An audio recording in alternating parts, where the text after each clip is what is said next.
G'day Australia House. I'm really excited to be here today. So the American Australian Association has been connecting Australia and the US for over 75 years, which is incredible, strengthening ties in business, government and education. And we've been presenting the Australia House here for over 8 years now, which is incredible. And we're so pleased to have you all here with us today. So let's get things started. It's my esteemed pleasure to introduce the next person. He is the President of the American Australian Association, the Honourable Stephen Marshall, and the former Premier of South Australia. Thanks very much, Christina. Well, g'day to everybody that's here today. This is the third panel that we've had today. We're super excited. As Christina was saying, the American Australian Association was started way back in 1948, and we exist for one reason and one reason only, and that is to strengthen those ties between the US and Australia. We're not the government, but we work very closely with the government, and in fact, the next panel is chaired by our fabulous Consul-General, Gabby Hall. So she's going to be coming up in a few moments' time. She's based here in Texas. She does an absolutely wonderful job. We have 5 Consuls General here in the US, as well as, of course, our ambassador over in DC. But this next session is it's a fantastic session. I hope you all really enjoy it. Gabby is going to be introducing and talking to the fabulous, the sensational Jessi Miley-Dyer. Now, she is an incredible athlete. You're going to hear all about this, not just her surfing, but I Googled her up because, quite frankly, that's where you get all information nowadays. And she's also been a snowboarder, a lifesaver, and also a swimmer, but I think you're going to hear a lot more about that very soon. Ladies and gentlemen, please join with me in welcoming Gabby and Jessi.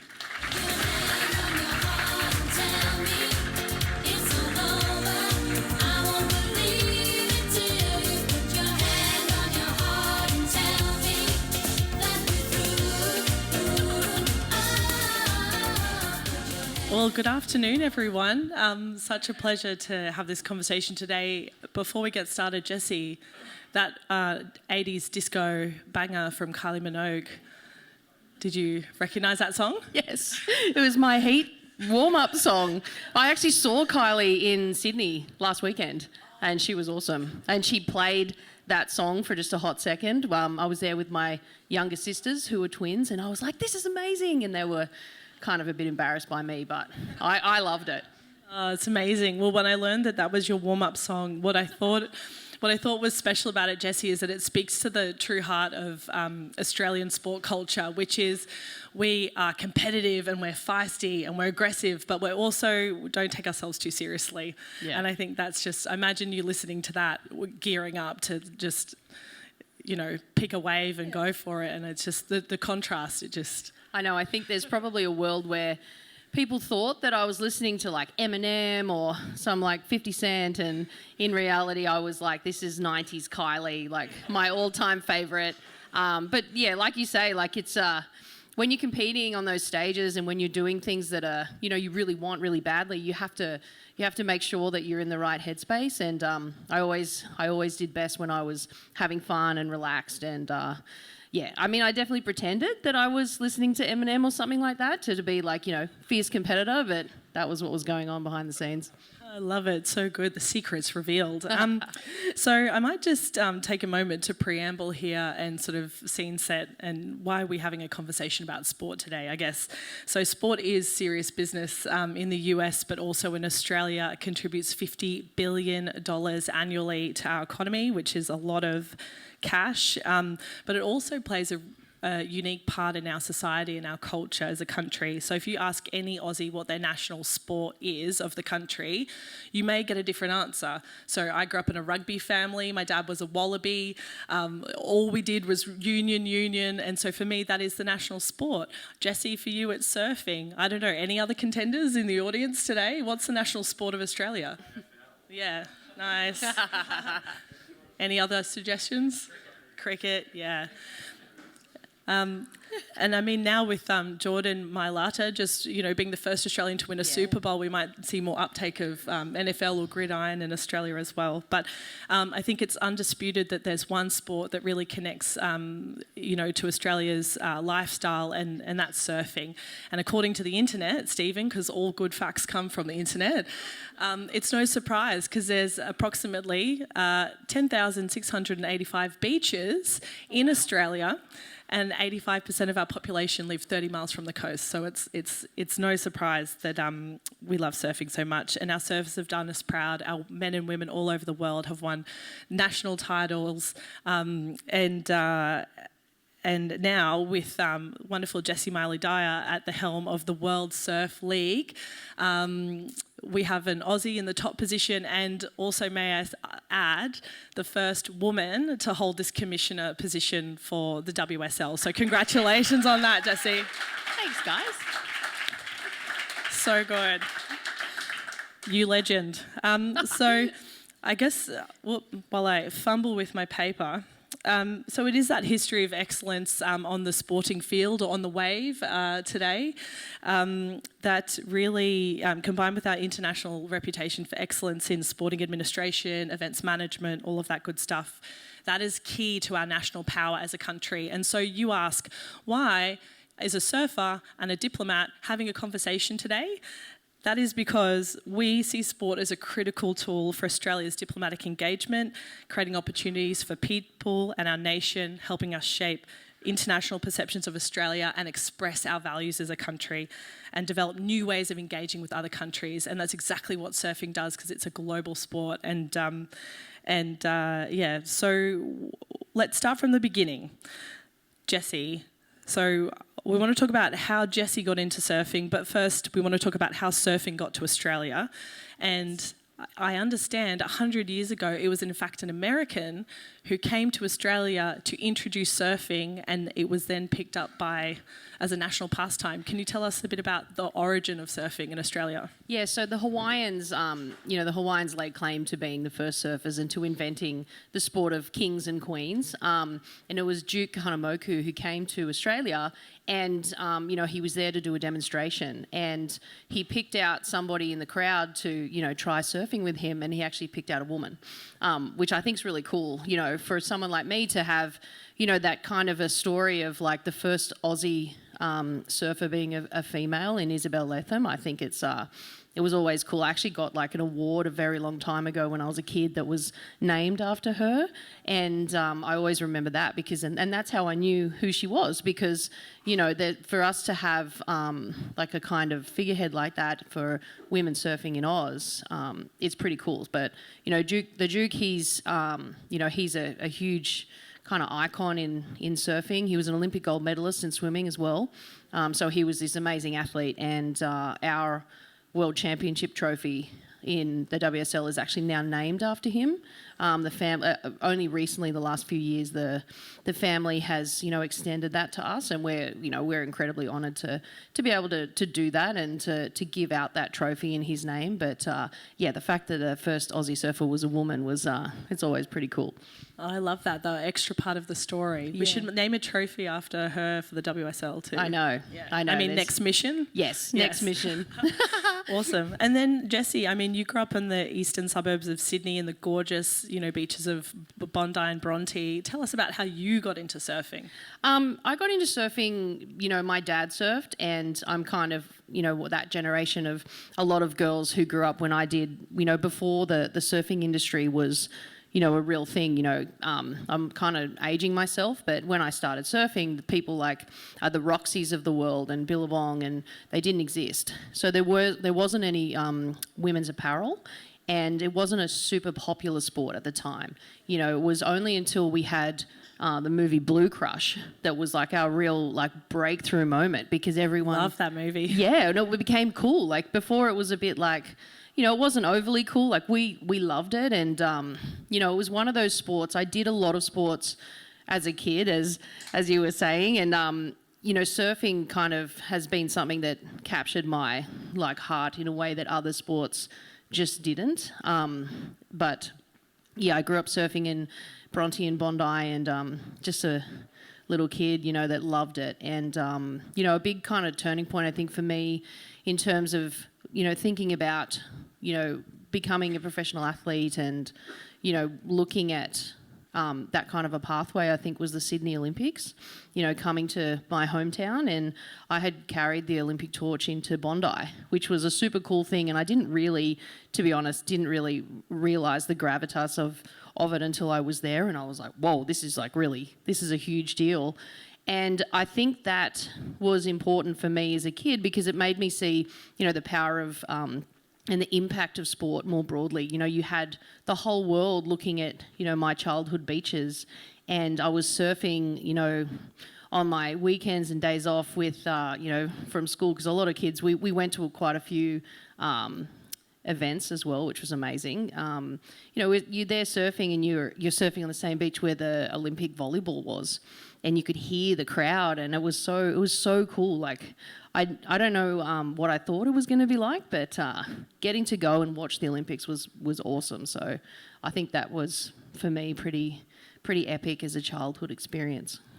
Amazing. And it was only a few short years after that you actually turned pro.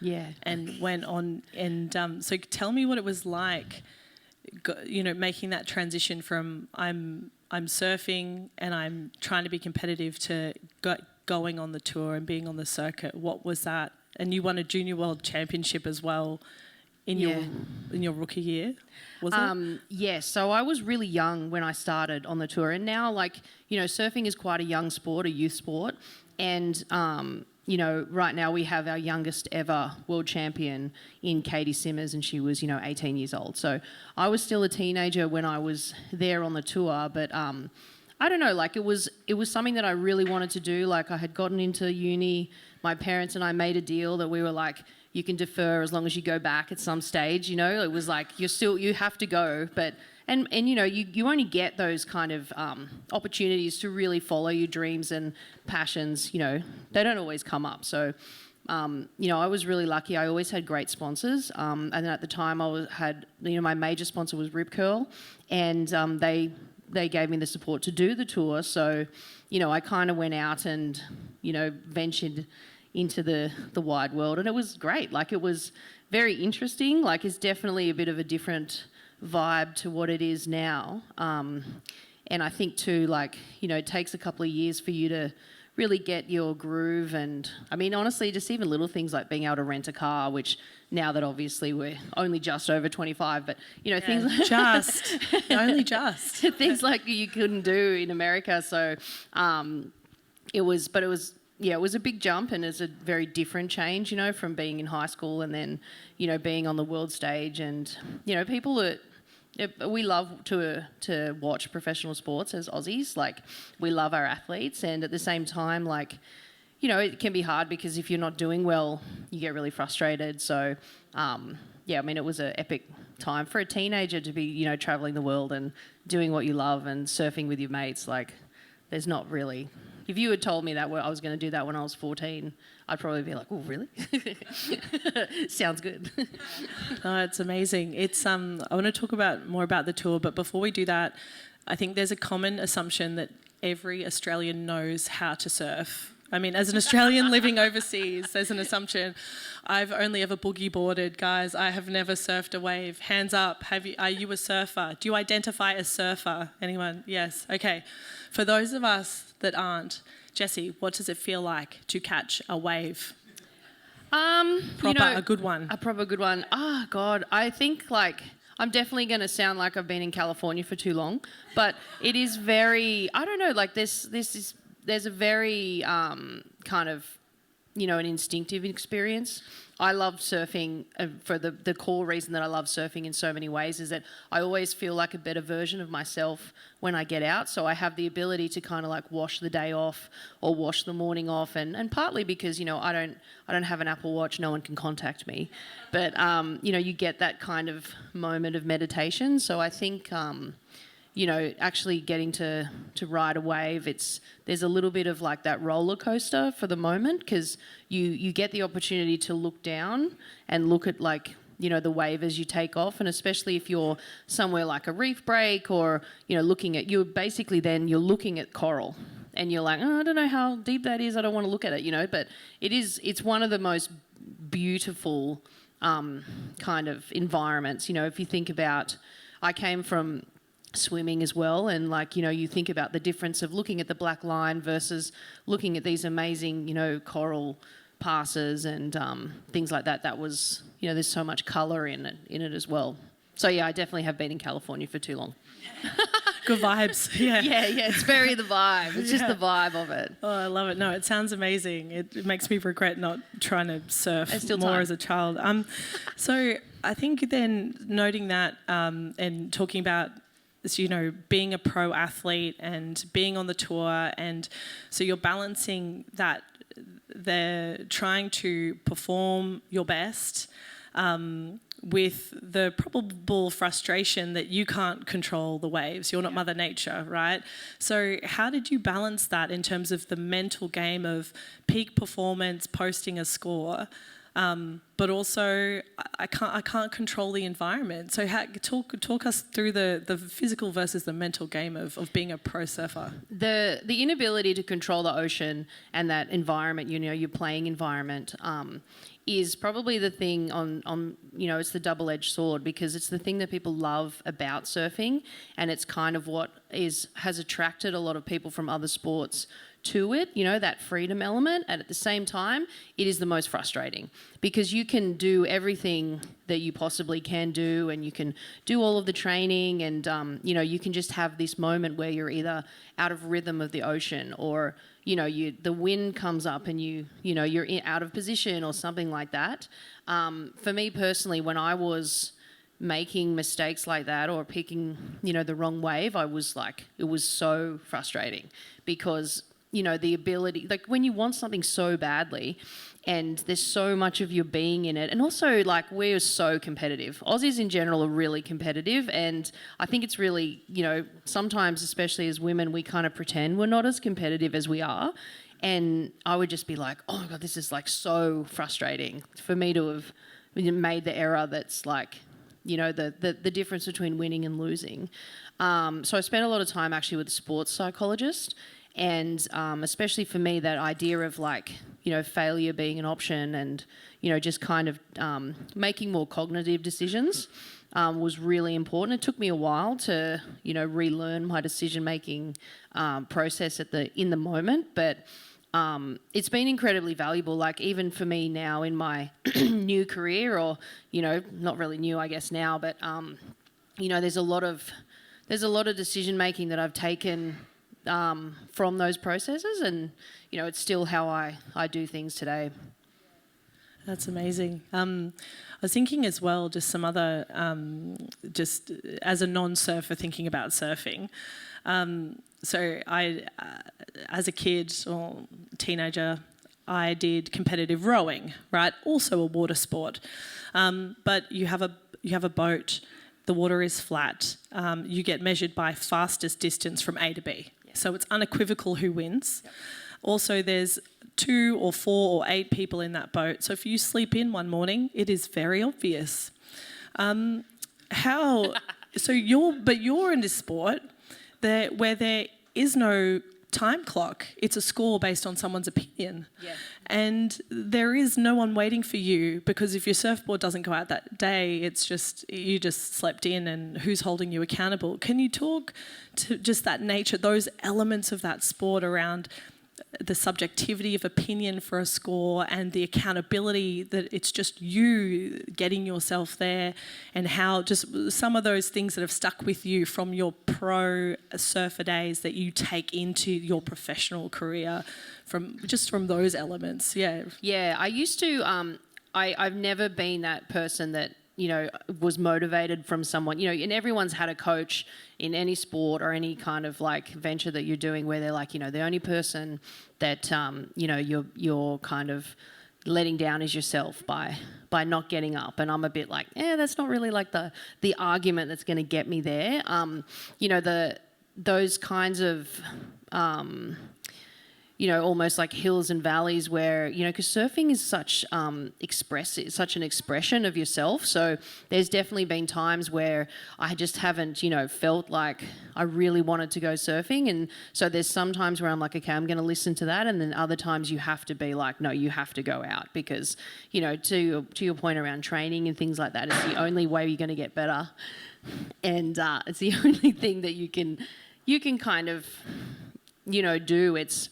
There's definitely been times where it was better for me to have like a little break from spending so much time in the water. Because if you think about, a pastime, like a recreational activity like surfing, and then when you make it your profession, it's like, your escape, it's your, sense of fun. It's a social activity. So you're going out with your friends. You've also got to spend time training, and then you're spending time competing. And then it's really easy to spend like 6 hours a day in the water.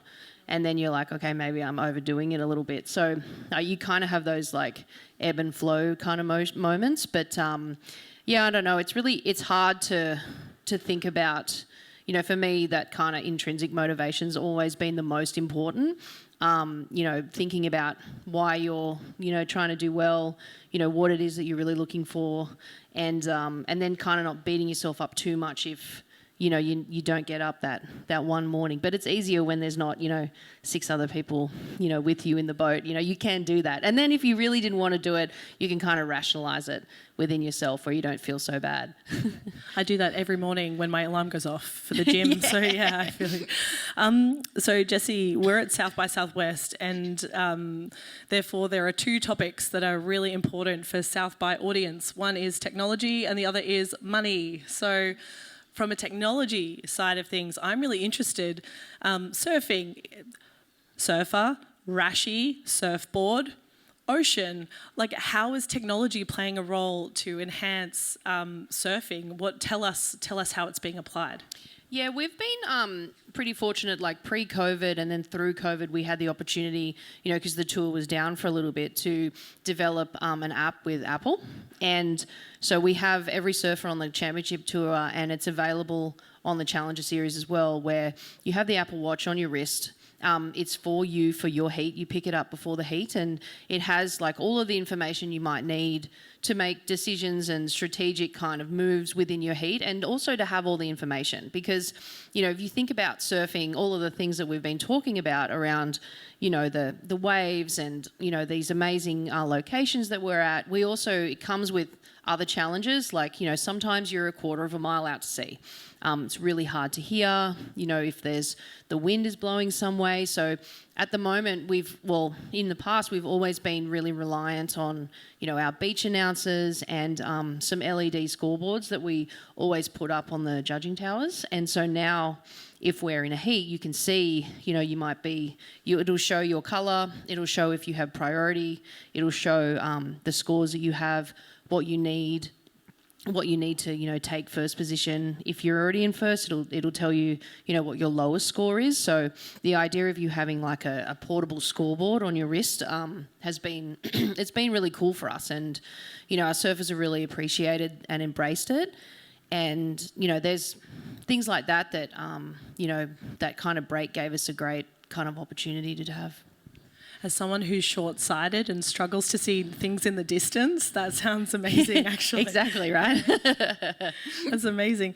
So I want to take you sort of fast forward to 2011 when you decide to retire from pro surfing and step into the next phase of your career. Can you talk us through that transition, what went through your mind and how you ended up with WSL? Yeah, I had been injured the previous year in 2010, and it kind of gave me an opportunity to, spend more time going to uni and spend more time out of the water and kind of thinking about the things that were important to me, what you'd want to, maybe what I'd want to do in the future. I'd been going to uni through the Uni of New South Wales, who has an elite athlete program. And I had been there. So you went back to uni? Yeah. You said to your parents you would do that? Yes, I did. Yes. I was like, okay, Mum, I'm going. but it was, and it was kind of good. It was like, I think as someone who's like gone through that process, I really feel like as a pro athlete when your time is kind of coming. And I'd had this thought in my mind around actually ever since I was young, around the kind of time frame I wanted to be surfing, so that I had the opportunity to do something else. And also just, you start to feel like how passionate you are about winning and losing. As someone who really hated losing passionately, when I kind of was more accepting of it, I was like, oh yeah, that's a bit of a red flag for me. The idea that, you'd be losing consistently and being like, oh, it's okay. Whereas in the past, I would be like furious for about a week.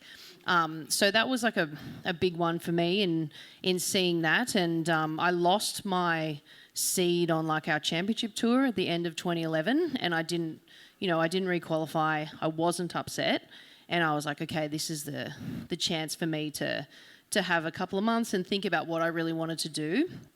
I had been throughout my career on the championship tour, I'd been the surfers representative on the board. So I had a vote as a director for 2 of those years, but I, being the players rep, it gave me kind of an insight into, what was happening in the organisation, and it also gave me a chance, which was really important to me at the time and still is, to advocate for the women's tour.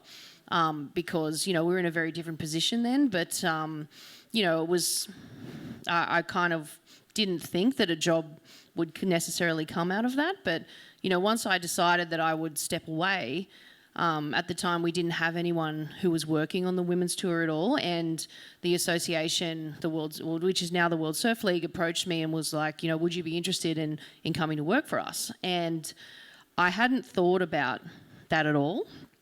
In my mind, I was going to go to uni full time to kind of fulfill that obligation for my mum and dad. And then I was like, that actually would be the best of both worlds for me, as a pro athlete moving out of, where you've been competing, it can be really hard to make that pivot, and it can be tricky. And there's a lot of athletes who have struggled for it. And, I knew the things that I was passionate about, and I was really fortunate in that, I had the chance to continue working in that area that I had so much drive and love for, So it was an easy decision for me to be like, yeah, for sure. And it was kind of interesting because the end of 2011 and the last event on the championship tour, I was in it, and then the first event of 2012 for the championship tour, I was then working on it, and people were like, wow, that was a real whiplash. And I was like, yeah, but it was the right thing for me to do. You still have your rashi underneath your your jacket, just in case. Yeah, in case fully. they need me. Yeah, I'm ready to go. Yeah. Yeah. So I wanted to ask you, very timely we're talking today because International Women's Day was on Saturday, and I know the theme was either accelerate action or march forward. There's always a couple of themes, but regardless, that's exactly what you've achieved in your time with the WSL, particularly around same waves, same pay, and yes, play yes. So I want to ask you, how did you do it? But before I ask you how you do it, can you tell us where we've come from in terms of equal prize money on the world stage through the WSL? Yeah, so we were really proud to be the first North American-based sports league to bring in equal prize money for men and women. Huge. Which was, something for me when I was competing on the tour. I never would have thought that would be an option, honestly. I always felt really strongly about those kinds of values that you place on yourself and you place on, your performances. But I also knew that they probably were very far apart. The only championship tour event I won, I thought I was crushing it, but I won like $10,000 or something, and there was a significant increase on the men's side. So, I always... To a multiple. We like money at South by Southwest. To a multiple of? I think honestly, it was like 7 or 8. Okay. Yeah, so it was a lot. And but at the same time, when you're a pro athlete or in any kind of endeavour that you have, you always value your performances and the input that you put. into, something like anything that you're doing in your life. I never felt like my value to sports or, how much time and effort I had placed on, winning those championships was lesser than. So it was a really personal one for me, for sure. And, we were really fortunate in that we had an ownership change at WSL in, I think, like 2014. And one of the first things that they made known to all of the staff was that, we care about the women's tour, and we're committed to rebuilding / building that up. So that was like a really important moment for me because I feel like whenever you're working in, huge kind of change that's over a long period of time, it's really important to have like champions that, are going to support you, and people who, also believe in the same things that you do. So we had this, I think it's, the arc of the progression for us for women surfing. There were a few kind of steps to that. The first one was bringing back some of the better locations that we had lost. And then there was a multiple pool of, I think we increased the prize money by, to be on like a kind of minimum, I think it was like I'm trying to think of the word, sorry, it's like the same kind of average between the men's and women's, and then the big step was equal prize money between men's and women's. And now, having the same waves is really important to us, because what that says in terms of, the tours being fully combined is that the women's tour has all of the same resources, broadcast, all of the attention that the men's tour has, and you're also going to these, amazing premier locations, like somewhere like a Pipeline in Hawaii, which was a huge moment for the women's tour and the women's sport to be there as a championship event for the first time. We've gone back to Tahiti and Teahopu, which is where the Olympics just were. We brought that event back 2 years ago after having, I think actually the last event had been in 2006, which was when I was a rookie. So, being able to see those events come back after, competing somewhere like Tahiti, and then seeing the women, compete at Pipeline for the first time, and how much that, means to so many generations of women, who are watching and they're just like, I never thought that I would see, the women's contest at Pipe and on that same stage.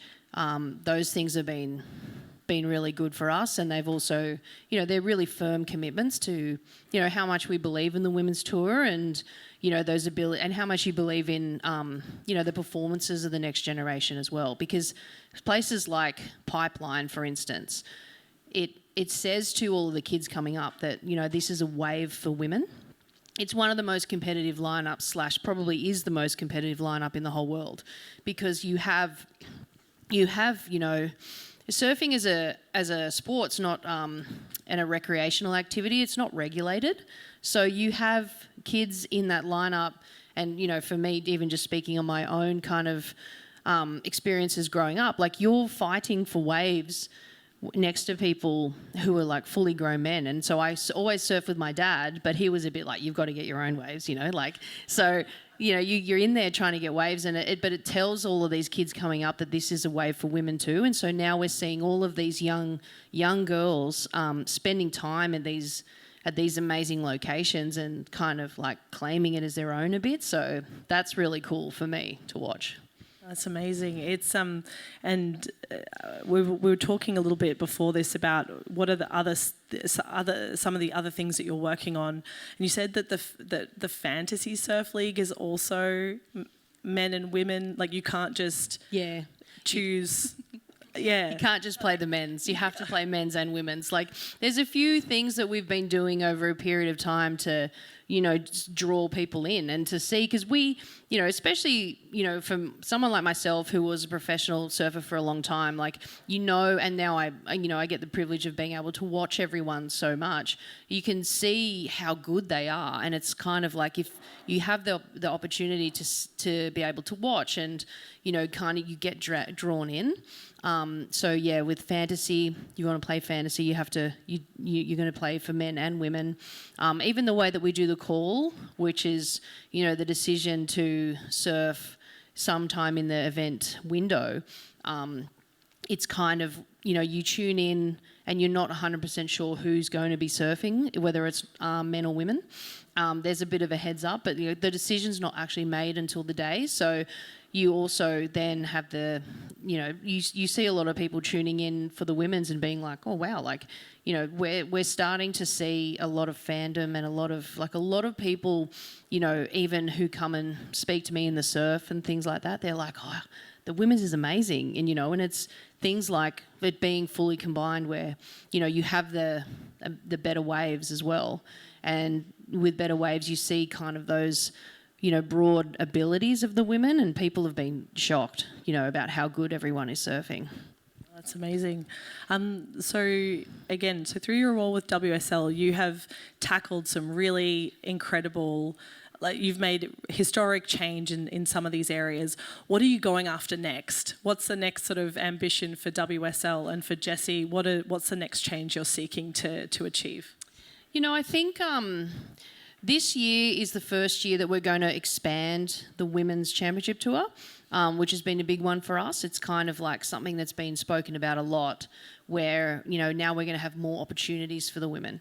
That's been the one that we've been working on for so long. And I'm really excited to see that happen. At the middle of the year, we'll be qualifying extra people. And then at the end of the year, from the Challenger Series, we'll be qualifying extra people too. And I think that that's a pretty cool one. In terms of, what's next, I don't know, the Olympics has been amazing for us. This is Paris was our second Olympics that we were in. And, the Olympics in general and the ability for our men and women to be Olympic athletes, and be on that stage is so incredible for them. Because it's, in a lot of ways, we spend so much time with them, and, I know how hard that they work, and obviously I'm biased, but I think they're all amazing. So, for the world to get to see their performances and to get to have that chance to watch them, I think is awesome for them. And also, the ability for them to have corporate sponsors and, things like that. It's a really big one for them. So, I'm really excited to see LA 28 and, Brisbane in 32, the ability for our surfers, for all of our surfers to kind of continue to make their name as Olympic athletes, I think is awesome. But I don't know. I think that, I've worked a lot in the space around equality. I'm passionate about women's sports, and, we're always going to continue to strive to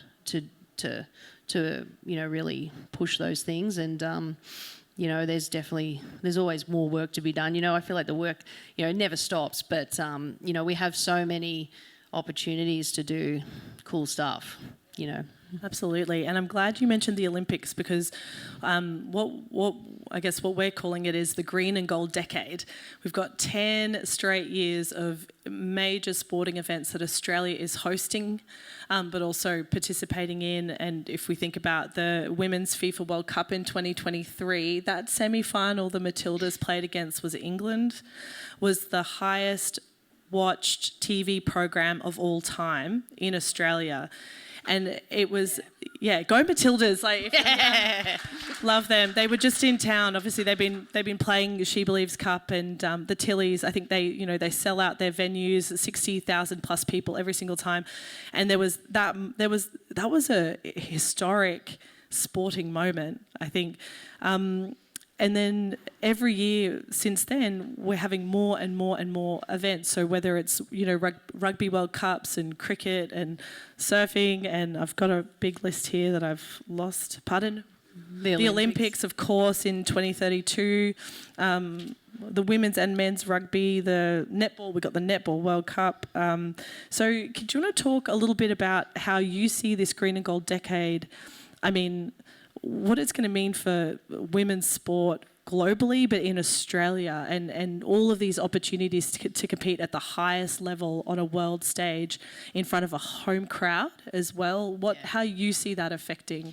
I think like a lot of Aussies, and I think, especially actually for everybody, I think one of the things when I watched the Women's World Cup is how incredibly proud I was of the ability of the Matildas to have been uniting all of Australia, you know, behind them. And I think that's probably the first time that I saw a women's sports team, you know, do that. You know, I didn't get to go and watch in person, but, you know, to be able to be seeing them selling out stadiums and selling out merchandise, and, you know, the whole country was like mad for the Matildas. And that was like a real watershed moment, I think. And it's probably a once in a generational one. Although now, as we're saying it, there's probably a whole bunch of them for other sports that are going to be coming up in Australia. But I think that, you know, you have moments like that, and it's probably be in, you know, 5 or 10 years' time that we'll look back on that as, you know, the defining turning point in women's sports for Oz, because, you know, you suddenly have this team that everyone is behind, and now we have the ability to do that for all of these other sports inside Australia. And I think that for the professional athletes themselves, but also for us, you know, as an incredibly proud sporting nation, I think that those moments are amazing, because they're the chances to unite us again, like towards that common goal of that we love, which is, you know, sports. And, you know, we're always incredibly competitive, and Aussies love winning gold medals, and we love, you know, winning trophies and things like that. But there's so much to be gained in those kind of moments for sports. So the ability for us to have, you know, be hosting so many of them in our own backyard, especially as an athlete, is amazing, because, you know, it's a chance for people to know who you are. It's the chance for people to, you know, get behind you. And then there's also the chance for your friends and family and everyone who has, you know, sacrificed so much in the collective for you to be where you are. It's a chance to kind of pay them, you know, that nod, and for them to get to come and watch you. But, you know, I think, yeah, there's definitely a lot on that list. And, you know, if I was in any one of those sports, you'd be looking at them and you'd be really excited, because those are huge opportunities to not only do well, but also to, you know, to create so much of a kind of fandom, and, you know, people will know who all of those athletes are, I think, at the end of that.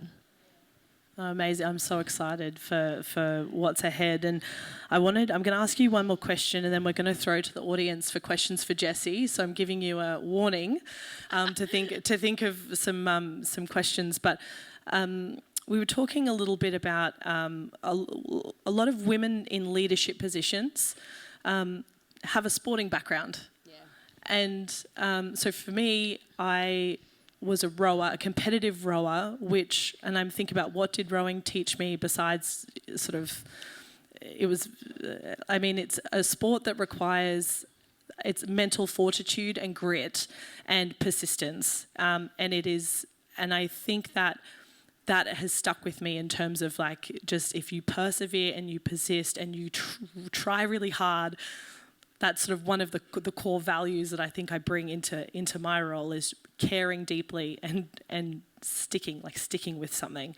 Yeah. Rowing is really hard. Rowing is so hard. I know it's so hard, and it's back, and you go backwards, and you do. Anyway, the silly sport. I didn't even think about going backwards. Yeah. You go backwards, and it's painful. So, Jessi, what has sport taught you about leadership? You know, I think that sport has definitely taught me a lot. Like, there's so much in my former life that I bring into the now, but I think more than anything, it's probably taught me how to be able to get things done, even when I maybe feel like I'm not up to it, or I don't feel like my best self. You know, everyone has those days where you turn up to work, or, you know, you've got to present or something, and you're there in a meeting with your boss, and you're just like, you don't always feel like you want to. And sports definitely taught me how to get it done, even when I don't feel up to it. You know, the ability to refocus myself and have all of those little strategies that I used to use as triggers to get myself through for a heat. I still kind of use today, and it's that ability to be able to switch on and off, I think, has been really important for me. And I think also too, being able just to put yourself out there and, to say, I really want surfing to be one of the most popular sports in Australia. I want everyone to know who of our surfers in the men's and women's are, and I want everyone to care.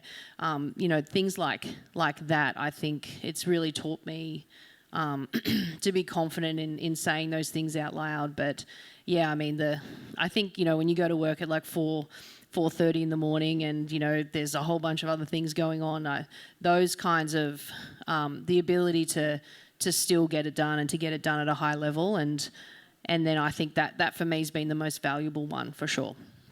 I love it. You go to work at 4:30 in the morning. I guess that's the Terrible. nature of surfing. Yeah, oh my gosh, up before the sun. So with that, Jessi, I might throw to the crowd and see if there's any questions, anything you wanted to dig deeper on. And I think we've got a microphone coming around, one there and then one here as well afterwards. Please. Hi, Jessi. Hi. Two parts, I guess. The first one is congratulations on the same wave, same pay achievement. Thank you. Quite often the argument, playing devil's advocate, is the ratings and advertisement income on the other side, and giving them the right resources and opportunity to get the ratings and the income is great. Have the WSL noticed like a trickle down in the grassroots in enthusiasm, both in Australia from young girls or, even in America or internationally? So we have, one of the things that we also announced when we announced Equal Prize Money was the commitment to doing a grassroots campaign or, a program. And so I was really fortunate as well that, I got to think about the things that I loved when I was a kid and what would have helped me.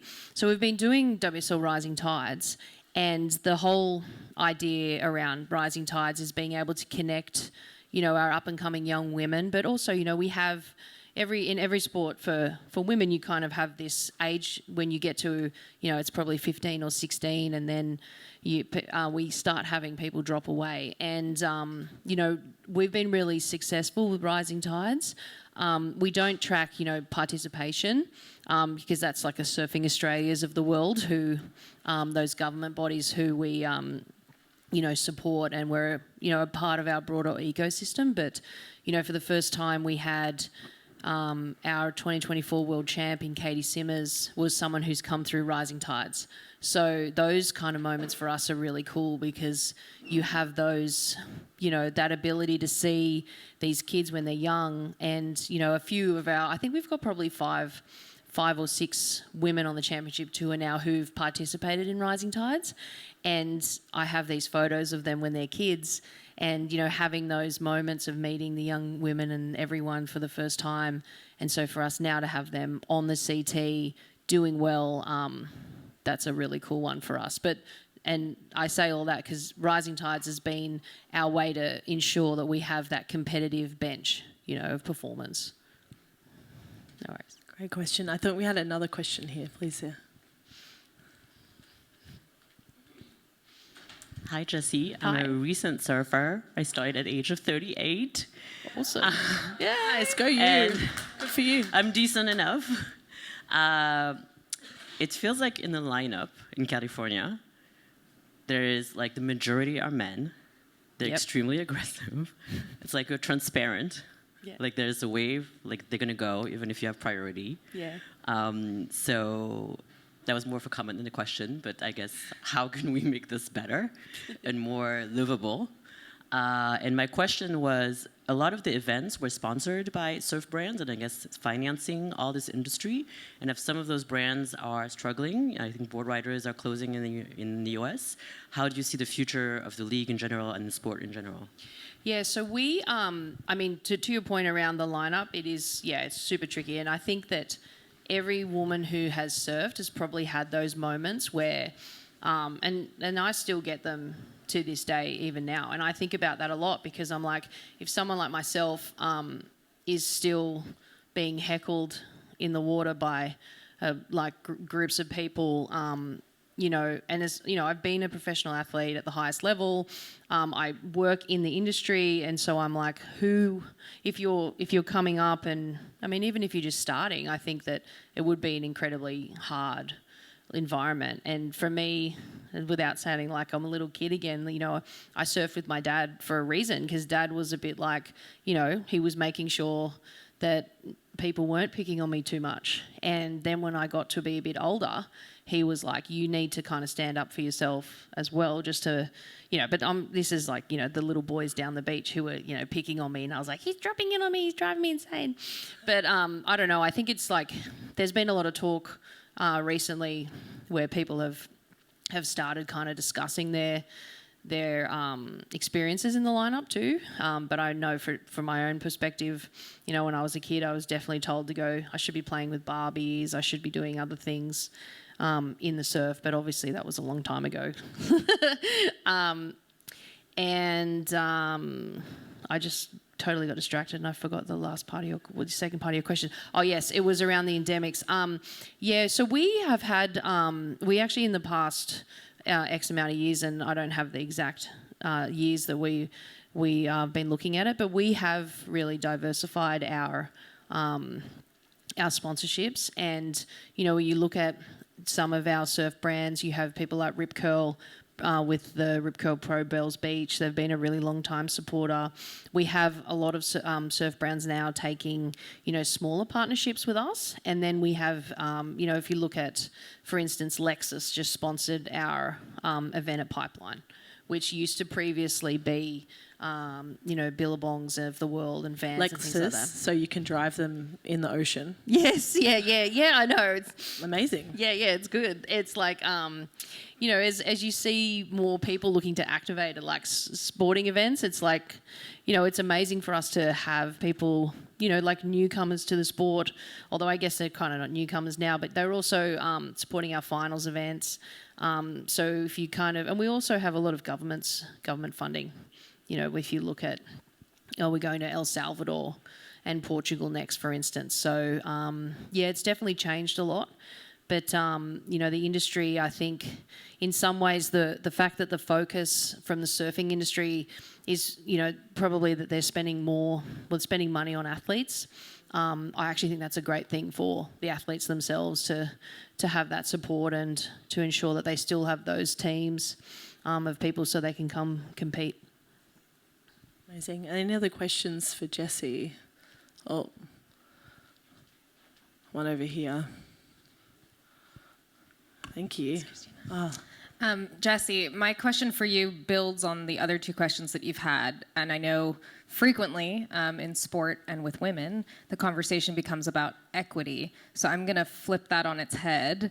What do women do better than men in sport and in other things that make you guys uniquely competitive? In a room, and by the way. You know, I think that I think women work really hard. I mean, everyone does. But I think we're really good at, you know, when you have. I think there's not as many women and I can probably go out on a limb. I don't have the data. There's not as many women who work in sports, but I find that people are really banding together, and they're incredibly generous at sharing their data. You know, talking to me about what's worked for them, and I think that kind of like, you know, sisterhood, and it's probably like the wrong term, but the ability to share that information and to be all working together, I think is really cool. So for us to like be there and be a part of, you know, those kinds of conversations are great. Just even on a personal level, you know, to have so many women who are, you know, far more experienced than I am to be incredibly generous, I think is awesome. And I hope to do the same one day for others. Thanks, Jessi. Can I jump in with another question on this? I'm really interested, you know, in terms of another big sport that has achieved equal pay is obviously the US soccer. And understanding their story, it was there were a lot going on, but I understand it was around how the men came to the table to support the women for what the women were asking for, and everyone collectively bargained together at the same time when they were renewing contracts. Can you talk to us about how the men are supporting the women on the tour and through all of this and their role? I think that there's been a really unique opportunity for the women to be supported by the men in, when you're thinking about going to places like Pipeline, they've been incredibly helpful because those waves are really scary. And then you have a lot of professional retired men coming back to coach women. And those are things that, didn't really exist when I was competing. But in terms of things like Eagle Prize money and stuff like that, the support of, the men's tours is incredibly important. And we were really lucky / we consider ourselves extremely fortunate in that the men have always supported, those announcements. And, having the guys be excited for the women to surf Pipeline, to be surfing Teopu, and, to be there in the lineup and to telling people, which waves to go and things like that, just because they've had so much more experience out there and they've been surfing it for so much longer, I think is pretty cool. So last very cheeky question. We're in the USA. We're in the land of the celebration dance. How does that apply to surfing? If you win, how do you celebrate? What does that look like? When you said celebration dance, I was like, if you ask me to dance, I'm going to die. I won't. I value. It's like that's not going to happen. I value our friendship. I would never ask you to dance. But what is your celebration dance? Yeah, I mean, for surfing, it's the chair up the beach. The tradition is that you'll come in and you wouldn't touch the sand until the podium or so. So you see people will run down and, when you win your event, they'll grab you and they'll chair you up on their shoulders. So, and it's pretty cool because it's, the other competitor in the heat a lot of the time as well who's doing it.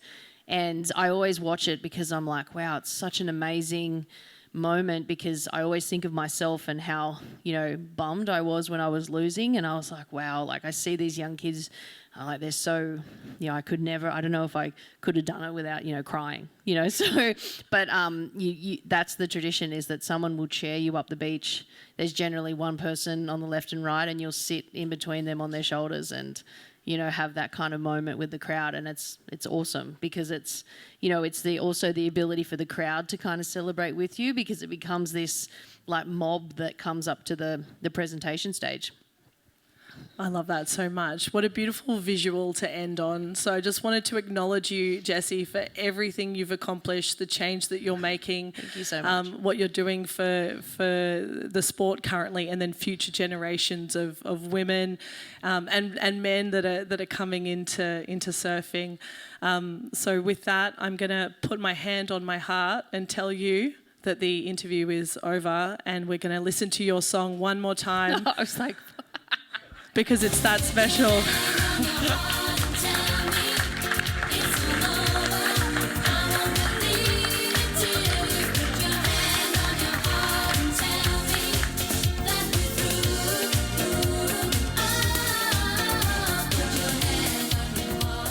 Thank you so much, everyone. Stick around. We have the South by Southwest Sydney Mixer coming up.